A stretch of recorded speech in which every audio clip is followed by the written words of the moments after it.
podcast is a quest for well-being, a quest for a meaningful life through the exploration of fundamental truth. Enlightening ideas, insights on physical, mental, and spiritual health. The inspiration is love. The aspiration is to awaken new ways of thinking that can lead us to a new way of being well.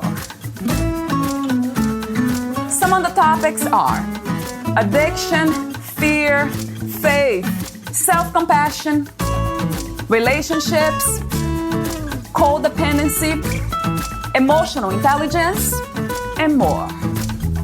Welcome to Body, Mind, and Soul Healing Conversations.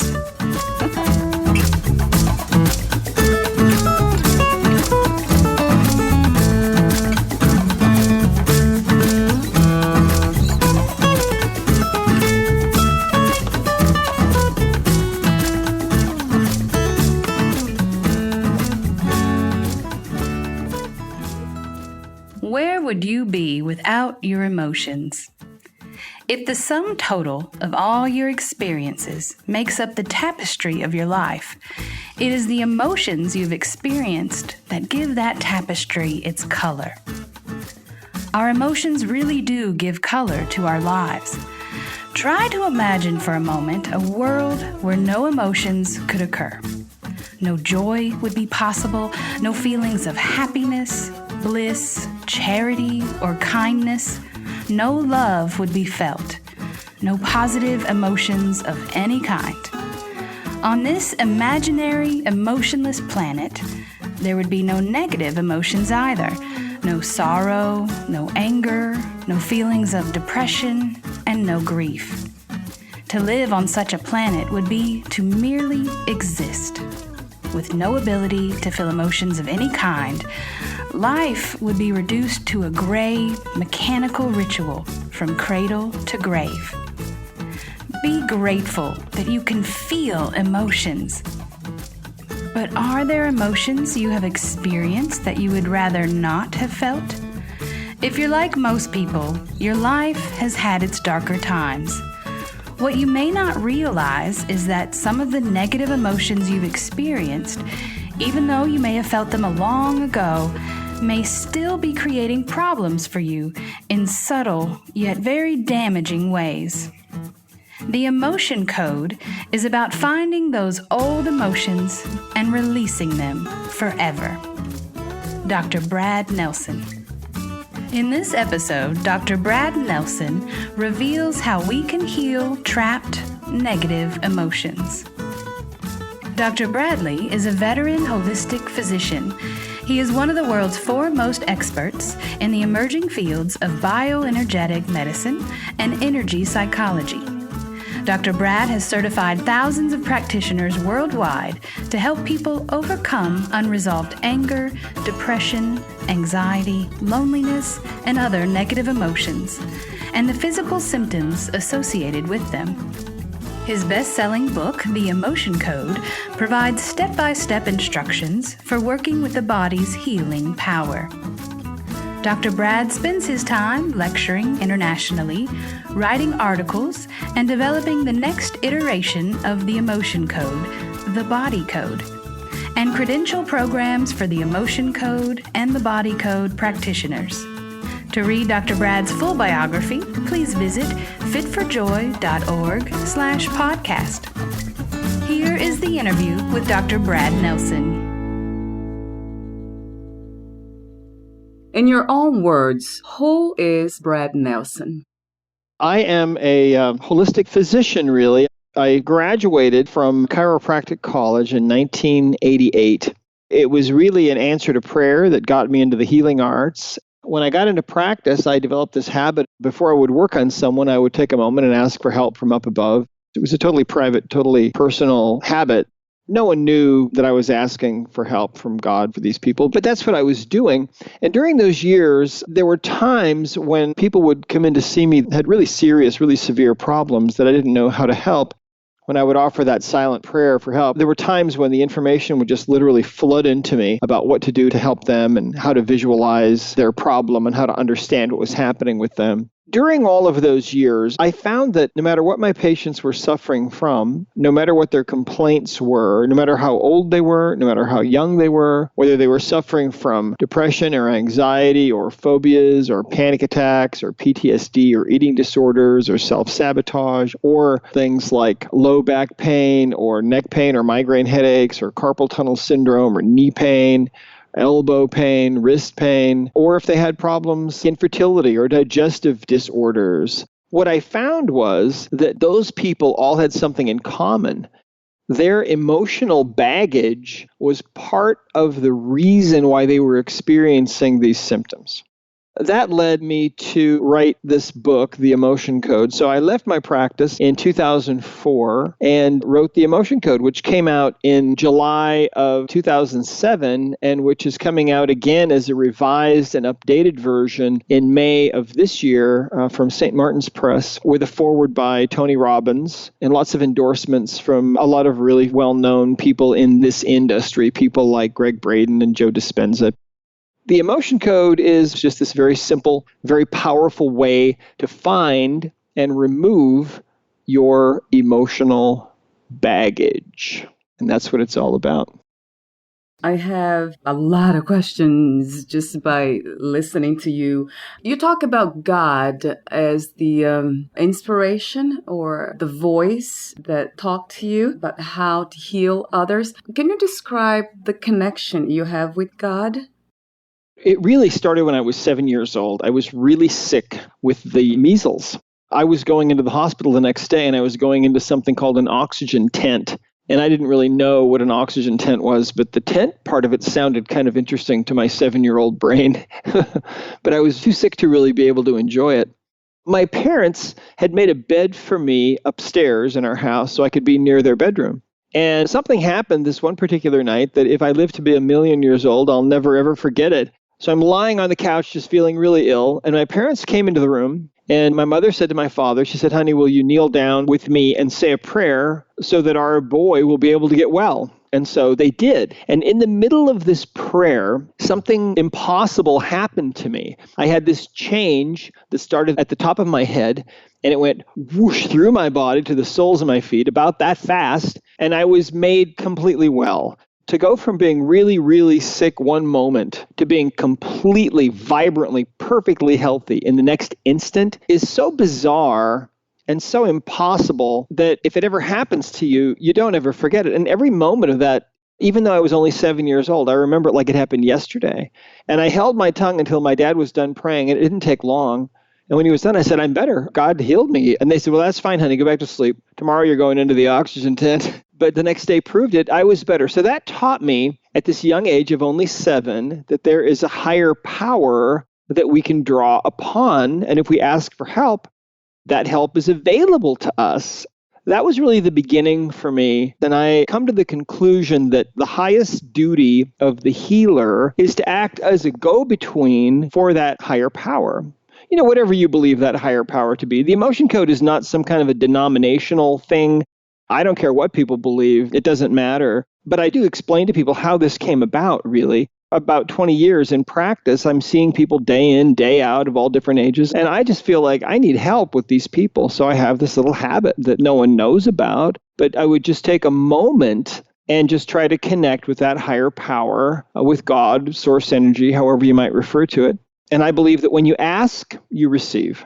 So that's really where the emotion code came from. And it's just this beautiful, simple, easy method that anyone can use to find and get rid of their own emotional baggage.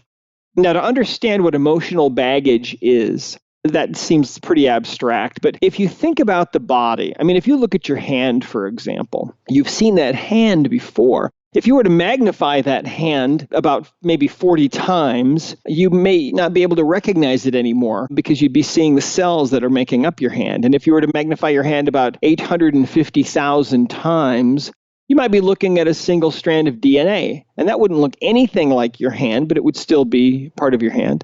And if you were to continue to magnify the hand about 1,000,000 power or more magnification, you might be looking face to face with a single individual atom that is making up your hand. And it's part of your hand. But if you were to look inside that atom, you'd see there's really nothing in there but empty space and some little infinitesimally tiny energies that are zipping around at the speed of light. And that's really what we are. We're beings of pure energy.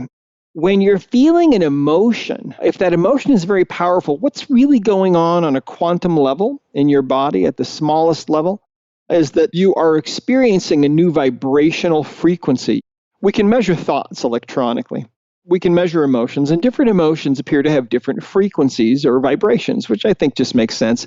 If you're feeling an emotion of anger, for example, that's a specific frequency of energy because everything in the universe is energy. There's nothing that isn't energy. It's all energy. So if you're feeling an emotion of grief, that's a different vibration. Sadness, that's a different vibration. And loneliness, that's a different vibration. When the emotion is very, very powerful, that energy can become stuck in the body or trapped in the body. So when the bully moves away or the divorce is finalized or you quit that job and get a better job, whatever it is, when you think you've moved past that emotion, yet some of that emotional energy is very likely still with you, and that can disrupt your life and interfere with your ability to really create the health that you want and the life that you want. Let me give you an example. Many years ago, there was a woman who came in to see me. I'd seen her before in my office as a patient, but one day she came in and she said she thought she was having a heart attack. And she had crushing chest pain. She had difficulty breathing. Her left arm was completely numb. The left side of her face was completely numb.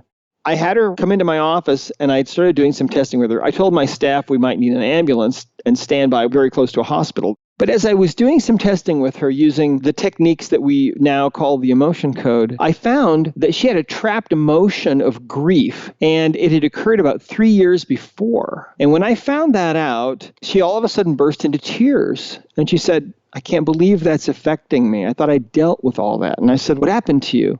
And she said, 3 years before, she was just going along with her life, but all of a sudden found out that her husband was having an affair and confronted him about it, and the marriage blew up. She was really deeply in love with him and was so hurt that this could have happened to her. And so she cried buckets of tears and spent a year in therapy, had even recently gotten remarried. So as far as she was concerned, what happened 3 years before was just part of her history, and that her ex was just her ex, and that's it. But as far as her body was concerned, it was like this had just happened. When I released this trapped emotional energy, the feeling came back into her arm and into her face within about 3 seconds. Whoosh, and the pain was gone, chest pain, the difficulty breathing was all gone. She left my office about 10 minutes later feeling totally fine after laughing and joking with my staff, and no symptoms at all. And after she left, I remember sitting down at my desk thinking, what in the world was that? What did I just witness? When we develop a trapped emotion, if you can imagine an emotion actually becomes, first it's a feeling that we feel, but if it's too powerful, then the energy of that emotion can become trapped and it forms into a little ball. We call it a trapped emotion, a little ball of energy from about the size of a baseball to about the size of a softball. These energies can lodge anywhere in the body, and wherever they lodge, they will tend to cause a couple of different problems. They will tend to interfere with the normal energy field of the body. They distort the normal energy field of the body. And because that's all your body is an energy field, when you're distorting part of that energy field on a continual basis, you're interfering with the chemical reactions in those tissues. You're interfering with the flow of acupuncture energy, with blood flow, lymph flow, all of those things. And so that's why trapped emotions are such a huge underlying cause of physical pain. 90% or more of all the physical pain that people have is actually being caused by their emotional baggage. We've been doing this work now in 78 countries, and 30 years we've been doing this. We're seeing consistently that our emotional baggage is the biggest underlying cause of our physical pain. But there's another side of this. I'll tell you a story that will help to explain this and enlighten this point. There was a man that came into me once, many years ago. He was suffering from really severe low back pain. And on a 0 to 10 scale, where 0 is no pain and 10 is take me to emergency, he was a 9. He was 1 point away from going to the ER. I tested him and found that he had a trapped emotion. He had emotional energy trapped in his body that was an underlying reason for his back pain. Using the emotion code, I was able to figure out that this had occurred 20 years before. The emotion was anger. When I released that emotion, and by the way, this is a very rapid process. It probably took less than a minute to figure this out. I swiped down his back a few times with a magnet, which is how we release these emotions. And the pain went from a 9 to a 0 pretty much instantly. He couldn't believe it. It was like a miracle to him because his back had been so bad. He's walking around in my office and bending over and touching his toes, and he just keeps looking at me. He just can't believe that it's gone. And I was grateful that it worked so well.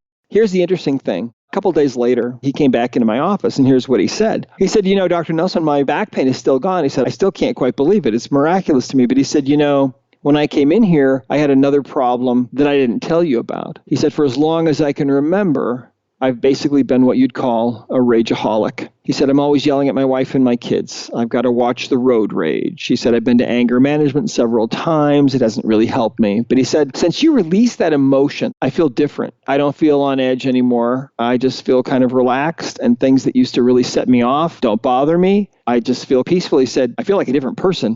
He said, how did you do that? And at the time, I said, I don't know. I'm not sure how that worked.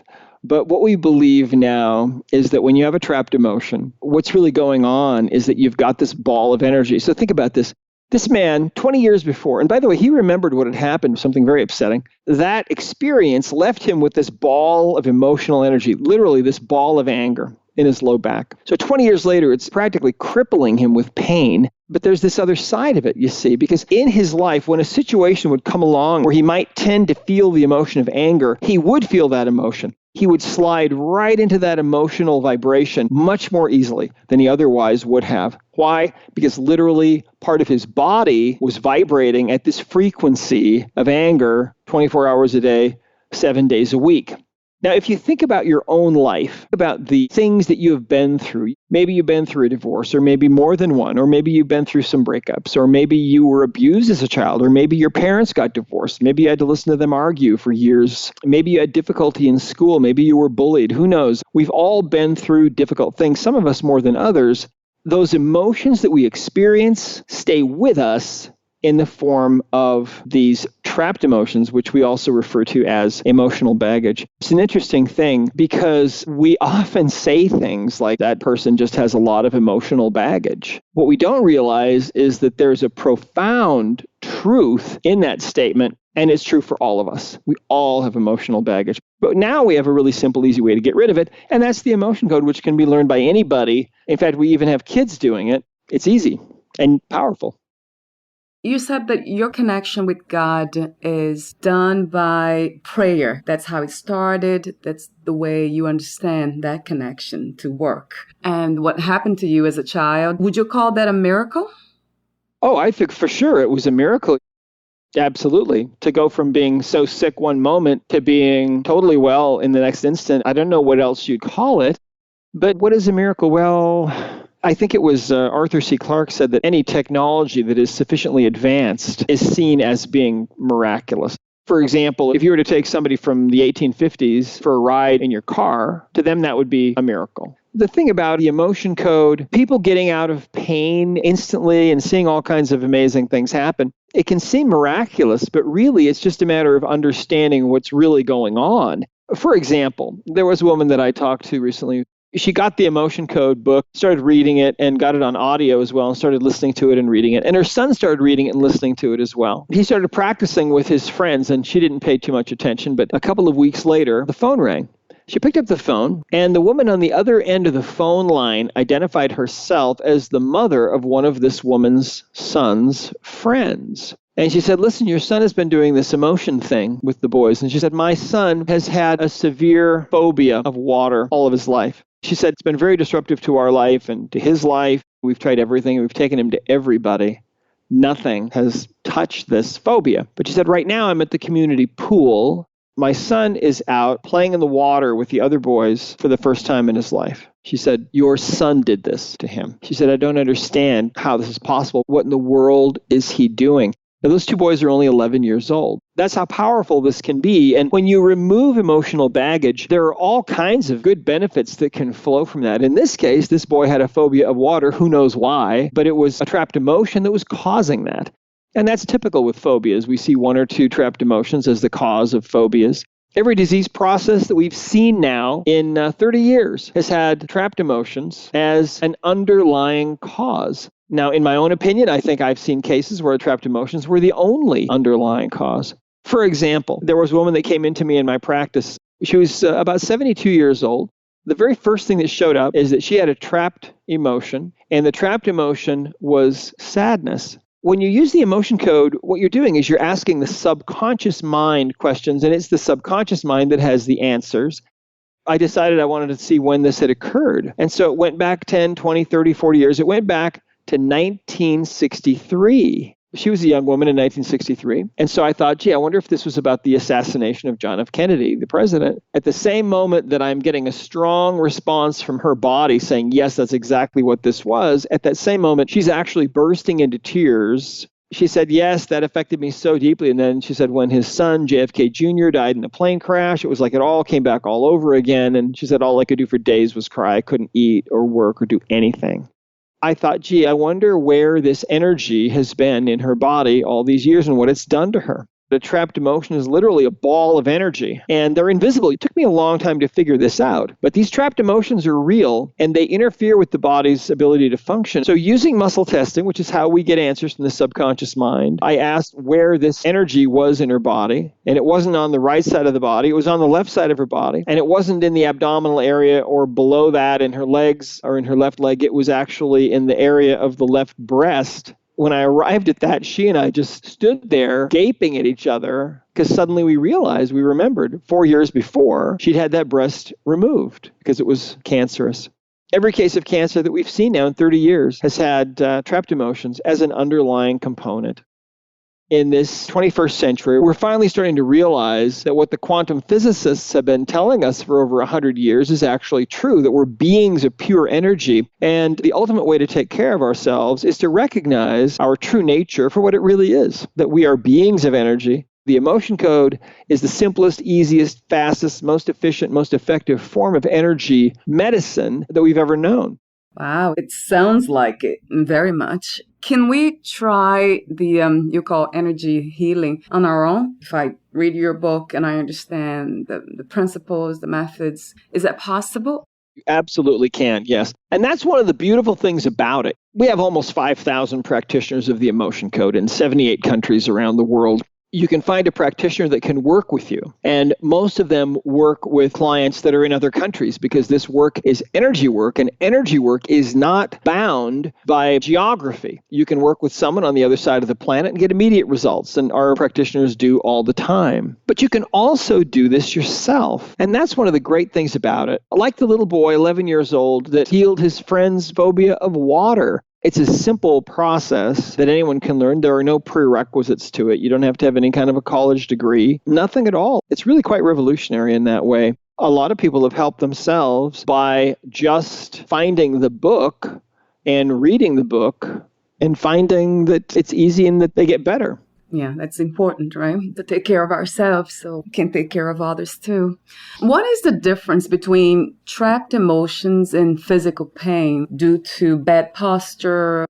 Here's what I found during all those years that I was in practice. I worked a lot with people who had had injuries as well as chronic problems. What I found was that a lot of the time when people have some kind of an injury, for example, I would find that when I would ask their subconscious mind, I would usually find emotional baggage there as an underlying cause of their physical pain, even though sometimes they would have had, maybe it's a football player who gets hit from the side by somebody. Maybe it's a basketball player who gets injured on the court. What I would find is that oftentimes there would be either a trapped emotion that would be there that would be interfering with and weakening their body so that they were more prone to be injured, or when they are injured, trapped emotions would maybe migrate to that area because now it's a weakness. Typically on the webinars and things that we do and Facebook Lives, we'll usually take people that are in pain. I don't usually even like to talk to people unless they're at least a 7 on a 0 to 10 scale. But we can take people that are actually feeling physical pain right then in that moment and find emotional baggage and usually get rid of it. That's usually maybe 1 or 2 or 3 trapped emotions, usually at most. It's usually not a problem at all. It's a very matter-of-fact, really simple thing. I mean, for example, if you're in pain right now, we can work with you if you want. Oh, no, Okay. not at this moment. I have had pain, but not today. Thank God. Have you treated anyone with addiction? Yes. In fact, one of the most common things that we see with addiction has to do with the heart. Ancient peoples believed the heart, the human heart, was the source of love and the source of creativity, the source of romance, and really the core of our being. In the West, we've never really paid much attention to those old ideas, just believing that that was poetic license from long ago and that those ancient societies didn't have the kind of instrumentation that we have now. But over the last 20 years, our instrumentation has advanced. In fact, we now have a machine called a magnetocardiogram that measures the magnetic field of the heart. What they have found is that the heart puts out a magnetic field that extends out around the body 12 feet or more in diameter. And when you're feeling love or affection for another person, your heartbeat will appear and become measurable in their brain waves. Your heart rate and their heart rate will synchronize if you're feeling love or affection for them. So there's this communication going on between all of us all the time. Now, back in the 1960s, when they started doing heart transplants, people would come back to the doctor and report strange things. Sometimes they would say things like, my taste in music or my taste in sports or food has totally changed. I now have memories of being places that I never in my life have ever been to, and yet I have memories now of being there. Sometimes they would say that their handwriting had totally changed. In every case, when these people were taken and connected to the family of the heart donor, they would find out, yes, that's our son's handwriting that now you have. How weird is that? Or they would find out, oh, yes, our daughter had visited all those places that now you have memories of. Or, yes, our son was a concert violinist, and that must be why now you love classical music because he loved it so much. Strange things, right, that there is really no explanation for in Western medicine. If you go back to the Bible, or you go back to the ancient writings, the heart was very prominent in all the ancient writings in every culture. In the Bible, the heart is measured or is mentioned just shy of 1,000 times. You see that word. Again, we thought it was just poetic license, but what we believe now is that the heart is actually a second brain. It's where you store your memories and the things that you really love the most. And when that heart is transplanted, those memories can go with that heart. Those affinities can go with that heart. It's called cellular memory, and it's an amazing thing. Well, what we have found is that when you feel like your heart is going to break, there's a physical sensation that most people have felt. At some point, they feel like their heart is going to break because someone's either really hurting them or they're just so deeply grieved. And it's a physical sensation, feels like an elephant sitting on your chest or like you're choking, like you can't breathe. In those circumstances, your heart is really under assault. When that's going on, your subconscious mind will try to do something to protect that heart from being totally broken, and it will find emotional baggage that is in your body, and it will take that emotional baggage and it will move that emotional baggage and put it around your heart. And we call this a heart wall. And literally, we find that 93% of people in this world have this phenomenon, this heart wall. And when you have a heart wall, when you've got this energetic, this invisible energy wall, this force field around your heart, again, it's made from layers of your emotional baggage. It interferes with your ability to fall in love, to stay in love. It interferes with your ability to really manifest the perfect life that you're capable of manifesting in this world. It will keep you lonely, it will keep you broke, and it will also tend to keep you addicted. To give you an idea, there was a woman that came in to see me many years ago now, right after we found out about this heart wall situation. She came in to see me because she had neck pain. She'd seen a couple of other doctors for it, and they hadn't been able to help her. So she came in to see me as kind of a last resort. And as I was talking with her, she told me that she'd been single for 8 years. She had not dated in 8 years. She was never going to date again, ever. She was going to die single. She was an attractive woman. She was a nurse. She was only 38 years old. And I said, well, why do you feel this way? What happened to you that made you feel this way? And she said that 8 years before, she was really deeply in love with this guy who dumped her and broke her heart. That experience was so painful, she was never going to date again. Well, when I tested her using the emotion code, and by the way, this is all in the book, The Emotion Code, how to do all of this, what I found was that she certainly had put up a wall around her heart. And it's a subconscious thing. We don't know that we do this, but the subconscious mind takes care of this for us to try to help us. There were 3 trapped emotions making up this wall. They all had to do with the breakup. So I released these 3 trapped emotions, and this whole session with her probably lasted 10 minutes. And by the time the last emotion was gone, the neck pain also disappeared completely. That's why she'd come in to see me. She left the office feeling totally fine and didn't come back for about 3 months. When she came back into the office, I'll always remember this. I looked at her and she looked great. And I said, "Hey, you look great. I haven't seen you for a while. How are you?" And she said, "Well, my neck has been fine since I was here. But," she said, "you cleared that heart wall from me. And that really works," because she said, about 2 weeks after I was here, I found out that my childhood sweetheart has been living right around the corner from me for almost 8 years. And we're dating and we're in love. And I think he's going to ask me to marry him. Talk about a huge shift, right? Now, here's a question. Why didn't she run into him before? He'd been living right around the corner for almost 8 years. She'd been single, not dating anyone. Hadn't had a single date in 8 years. That's why she never ran into him, see, because she had this wall around her heart. It's an amazing phenomenon. So it's not unusual at all when people have that wall taken down for love to suddenly manifest in their life, for creative ideas to start to flow that would never really flow very well before, and also for people to be able to start making progress with addictions. Because you see, I believe that addictions are really driven by imbalance in the heart. And the biggest imbalance with the heart that we see is this heart wall phenomenon. The majority of people have this going on. That also is in the book, of course, and you can find your own emotional baggage. You can find your own heart wall, and you can get rid of it yourself. Here's a great story from a woman named Elena from Mexico City. She worked on herself and got rid of her own heart wall, and here's what she said, quote, "I'm feeling an awesome difference since I released my heart wall. To begin with, my self-esteem has gone up to the sky. Secondly, I've been having one creative idea after the other. I feel the driving force which seemed to have left me long ago is back again with a lot of strength. I cannot really express how grateful I am to you and to God in the first place that led me to find you and your work." So we as human beings, we are not supposed to hold on to energy. We are supposed to just sort of transmute them. But how do we do this? Like in order not to trap the energies in our bodies in a daily basis, because it could happen every day. We have stress and so many things could go wrong. No, we find just the opposite, in fact. What happens to us, I believe it really has to do with who we are. I believe that we are all beings of almost really unlimited potential and unlimited capability. But what happens to us is we come into this world and we start developing emotional baggage. We go through things that are painful. We learn from our emotions.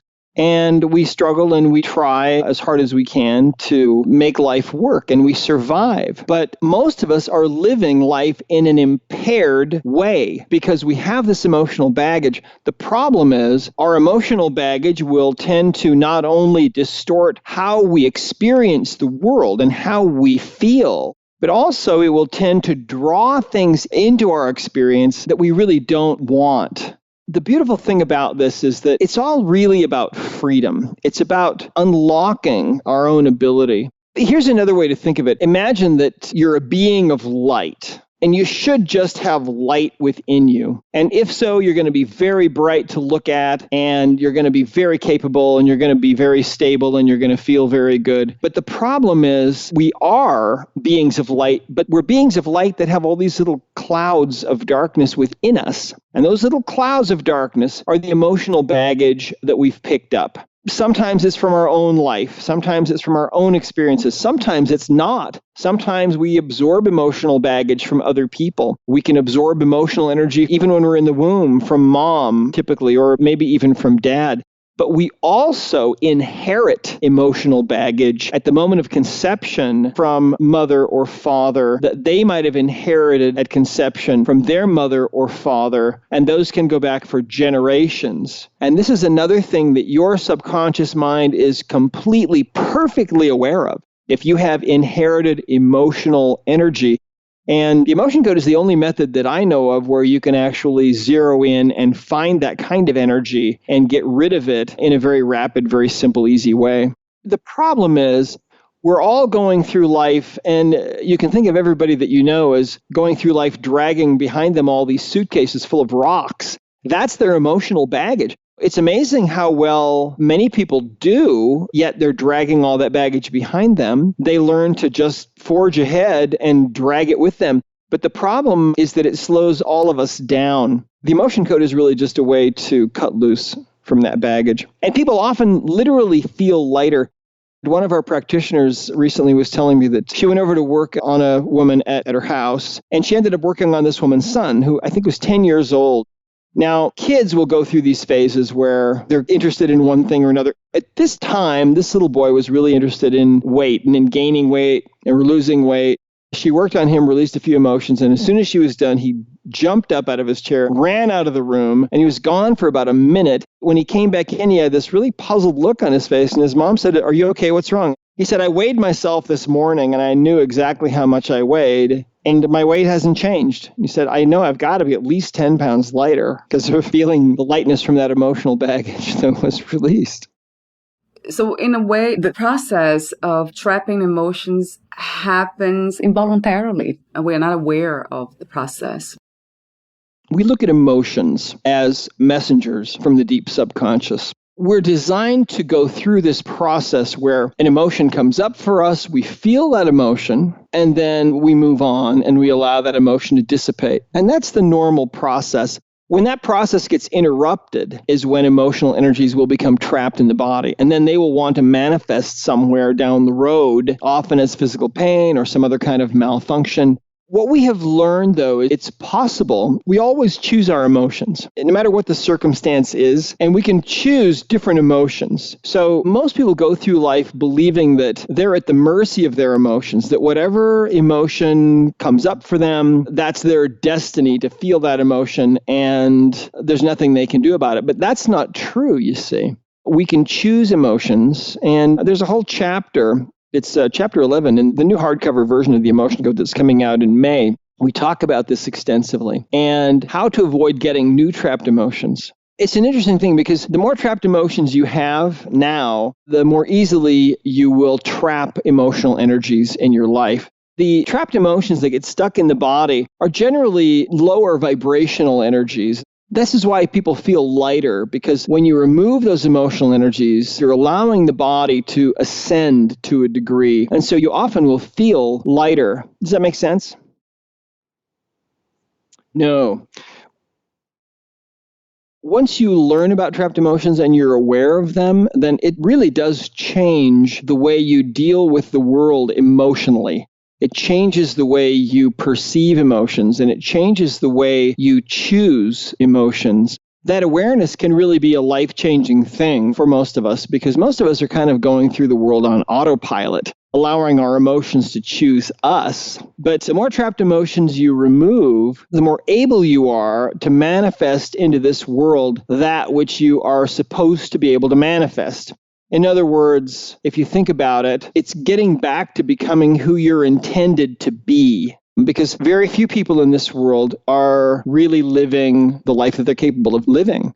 They're living in a diminished way, largely because of their emotional baggage. And the fascinating thing about that is that a lot of that baggage for most people is actually not even from their own life, but they are living and manifesting the emotional baggage that has been passed down to them. And like I said, sometimes that can go back for many generations. If you think about your ancestors and what did our ancestors go through? Some of our ancestors went through some pretty terrible things. In the Middle Ages, we all had ancestors, and life was difficult at best then. And some of them went through things like pogroms or wars or who knows.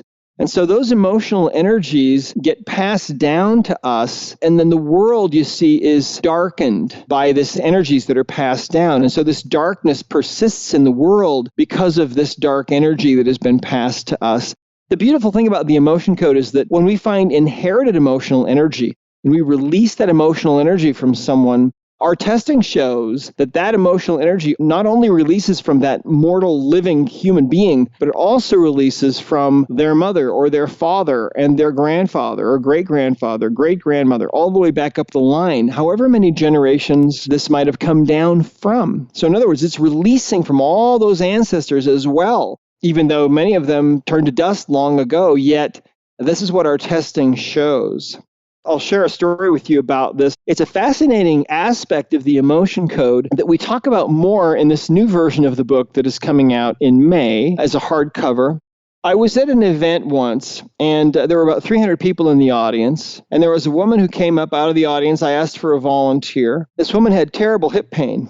She'd had it for about a year, and she'd seen several doctors for it, and nobody was able to help her. Her hip hurt so much that she would have to manually lift her leg to get in and out of her car. So she limps up onto the stage. What I found was that she had an inherited trapped emotion of fear. I tested her and found that she'd gotten this from her father. Using the emotion code, we tested it and found that he'd gotten it from his father and he'd gotten it from his father. And it went back 12 generations in her father's line. When I released that emotion, she literally began dancing around on the stage. The pain was completely gone. She went back and sat down, and I finished my lecture. About a minute after I got back to our booth where the rest of my staff was, a woman came up to me, and here's what she said. Dr. Nelson, I wanted you to know something. I've had this ability to see these spirits all my life, and it's kind of been a blessing, kind of been a curse. You know, there are good ones and bad ones. But she said, I wanted you to know that when you were up there on stage, I could see those ancestors of hers. They were all up there on the stage, like you said. But she said, what I saw was that surrounding the stage was about 200 spirits of this woman's unborn descendants that were rejoicing that they weren't going to have to take on this crippling energy from her. This is the kind of thing that we see. There are lots of stories like this in the new Emotion Code book that's coming out in May. And that's available, by the way, if you're interested. You can pre-order the hardcover if you go to Amazon.com. That's coming out May 7th with a foreword by Tony Robbins and some other great endorsements from people like Greg Braden and Joe Dispenza and Darren Weissman and so on. So anyway, it's very, very exciting stuff. And the inherited part of this is one aspect that some people aren't really aware of, but it's a very powerful side of this that enables you not only to help yourself, but also to break those cycles, those chains of abuse sometimes and dysfunction that can go on and on from one generation to another, and they can just go on and on for hundreds and hundreds of years. You can break those chains using the emotion code. What is the difference between emotions and feelings? Not too much difference, I don't think. I mean, if you're having a feeling of love for somebody, you're feeling an emotion of love. If you're feeling fearful, that's an emotion of fear. In my book, feelings are how we initially experience these emotions. Those feelings come from the deep subconscious. When we begin to feel a certain feeling about something that's going on in our life, it could be a negative feeling, it could be a positive feeling. Either way, it's a message from the subconscious. The more emotional baggage you have, the more of those feelings will be negative, and the more feelings you'll have of negativity about yourself or about other people and so on. Those may start out as mild, gentle feelings, but if you allow them to, they can very quickly become intense. And it's at that feeling level where you can pause for a moment and you can choose what you want to do. For example, if somebody does something that is hurtful to you, what feeling comes up for you? What do you notice? If it's a feeling of anger that's coming up, it's okay to notice that. But rather than jumping in with that feeling of anger and allowing that to really maximize that particular negative emotional frequency, instead, in that moment, as soon as you feel that feeling, you can stop and you can say, okay, I know what I'm feeling now, but do I really want to feel that? Is that where I want to go? Or would I rather go to a different place? And there's lots of positive places you can go. You can go to a place of forgiveness. You can go to a place of love or compassion. The great example of that always comes to mind for me is Christ, as they're nailing him to the cross. I mean, I can't even imagine what an emotional experience that would be like. But in that moment, he chose to go to a different place, to a place of love and forgiveness. And he said, Father, forgive them, for they know not what they do. I think it's just a phenomenal example of what we can do too. We can choose, and we can choose better. We can choose higher emotions. We don't have to get into the dirt and the mud and wallow around with these very low vibrational emotions. We can choose higher emotions than that. I agree, and I like that a lot.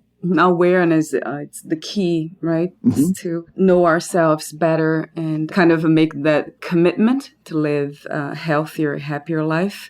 I have two more questions for you. Mm-hmm. Why are some people more resilient to emotional traumas than other people? That's a good question. I think it has to do with a couple things. I think it has to do with how much baggage we're already hauling. And of course, it's invisible baggage, so you can't see it. So if somebody is really loaded down with emotional baggage, they can be on pretty thin ice. If you load them with one more box, they start dropping things. On the other hand, it has to do also with what we are used to, how we're raised. If we're raised in a household that's really reactive and people are always yelling and screaming at each other, then you're going to have to learn some new patterns. It's going to be a little more of a challenge for you, but you can do it. It's all about learning to live in a peaceful kind of state. It's about learning to feel love. It's about learning to have these walls taken down around our hearts so that our hearts can connect one with another and so that we can really feel love and connection, so that we can manifest the beautiful 3D perfect blueprint that we each have within those hearts of ours. That's really what it's about. It's about creating a new world, a world where everyone is manifesting from their heart that which they are supposed to be able to manifest into this world. Imagine living in a world like that. That's where we're going, and it's a process of movement. We're going to get there gradually. The emotion code is this beautiful tool that we are being given from up above, really, to teach us how to let go of all the baggage that we are dragging around and how to live a life on a higher level. What are 3 things about life that you know for sure? One thing that I know for sure is that we're not alone here, that we're here absolutely for very deep reasons. I know for sure that God, our Creator, our Father, however you want to refer to God, I know that God is real. I know that God lives. I had a very profound spiritual experience when I was 15 years old, and I learned that God is real and that we have a Father above us who cares for us very deeply. There are deep, profound reasons for all of us to be here.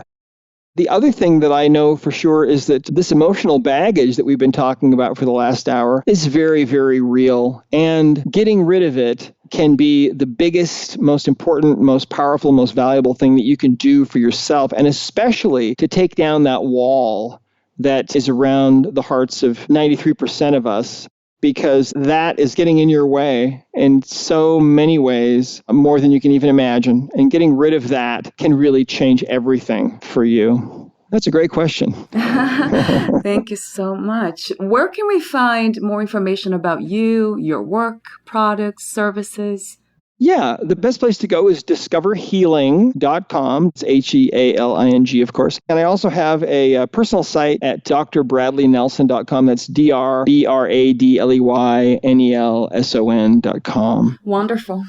Yeah, thank you. And, we actually have an event coming up. If you go to discoverhealing.com, you'll see we have an event that's coming up soon in Utah. It's called our Discover the Essentials of Healing event. It's going to be in Salt Lake City. That's a great place to go if you want to really start grasping all of this. There's one last thing that I know for sure. Every man, woman, and child on this planet has an innate ability to heal themselves and to heal other people.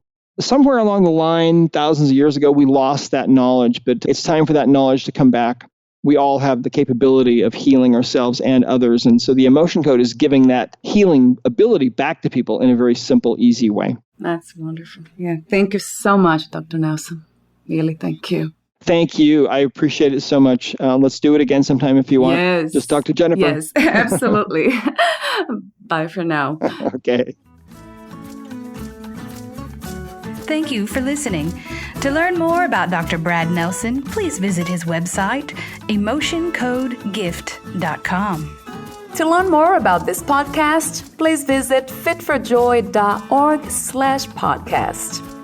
I want to thank the Patreon members, Lawrence McGrath, Mark Basden, Terry Clayton, and Aidan Vickrock. Thank you again for listening, and bye for now.